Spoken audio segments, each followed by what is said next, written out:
បាទសួស្តីបងហ្នឹងហើយអញ្ចឹងថ្ងៃនេះយើងមកជួបគ្នាជាមួយនឹង JBL Charge 6បាទតាមពិតវាមកដល់ស្រុកខ្មែរចូលចង់កន្លះខែតែទើបតែមានពេលធ្វើវីដេអូជូនបងមើលបាទអញ្ចឹងអានេះគឺជាប្រអប់របស់ JBL Charge 6ហើយតែយើងមើលតើវាមានអីខុសប្លែកពី Charge 5បាទខ្ញុំឃើញថាថ្មបាទសម្រាប់ថ្មគឺគេអាប់ដេតមកនៅលើប្រអប់ណា28ម៉ោង Charge 5 20ម៉ោងបាទហើយ Bluetooth គឺគេអាប់ដេតមក 5.4 គឺ Bluetooth ដែលលឿនលឿនហើយសលេងច្បាស់ម៉ត់ល្អថ្លាហើយមកទៀតដូចជាអត់មានអីទេមកខាងនេះម្ដងបាទអញ្ចឹងខាងនេះ detail របស់គេបាទគេប្រាប់ពីថ្មបាទអញ្ចឹងយើងចាំមើលបន្ថែមបាទហើយ waterproof យើង IP68 ដដែលអាចដើរតួជា power bank សាកថ្មមកទូរស័ព្ទវិញក៏បានដែរ app JBL portable ដដែលបាទអូខេតែរូបរាងខុសមុន logo ក៏ស្អាតអូខេតោះឥឡូវយើងចូលហើយប្រអប់តែម្ដងណែនល្អម្ល៉េះ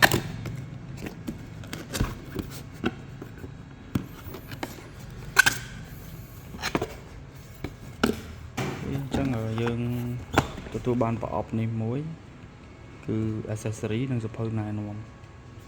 ក្នុងប្រអប់នេះគឺមានតែខ្សែនេះទេហើយទុកម្ដុំហ្នឹងមានដៃទាញឡើងដៃម្ខាងទាញឡើងអត់កើតទេអញ្ចឹងយើងយកចេញមកហើយ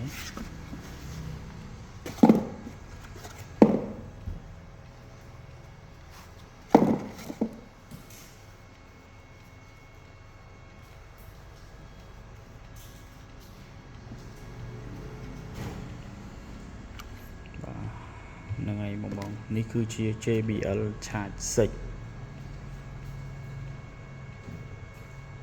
ចឹងអាប់ដេតច្រើនតែប៉ុនជាមួយនឹងបាតខាងក្រោមនេះគឺយើងលែងដូចមុនហើយបាតនេះមើលទៅវាជាប់ជាងមុនអត់លបកទេវាយើងគ្រាន់បើជាមុនហើយពាក់ព័ន្ធមួយប៊ូតុងយើងដូរប៊ូតុងនេះមួយដូរមក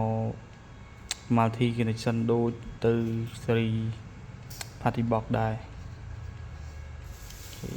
មាន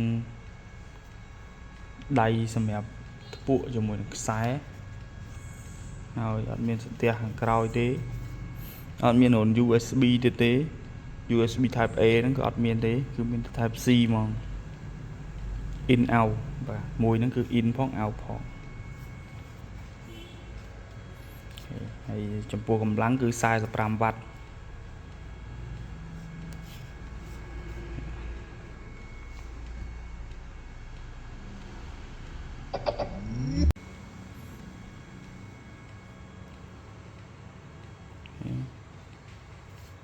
ស្អាតអានេះស្អាតជាងមុន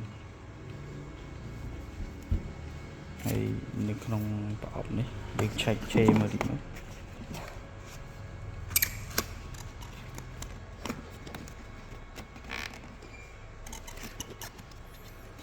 នេះសង្ស័យអត់មានខ្សែសាកដូច Flip 7ដែរ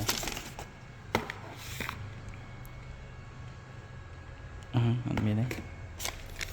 បាទអញ្ចឹងយើងទទួលបានខ្សែនេះមួយខ្សែស្ពាយខ្សែយួរខ្សែស្ពាយបាទសម្រាប់ខ្សែយួរនេះ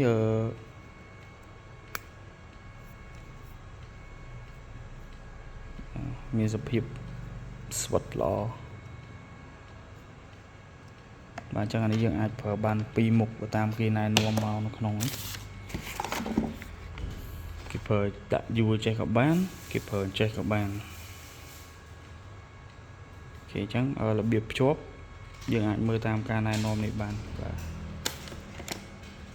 អូខេអញ្ចឹងវីដេអូនេះយើងខ្លីៗទេគឺគ្រាន់តែចង់បង្ហាញពីរូបរាងរបស់វាទេ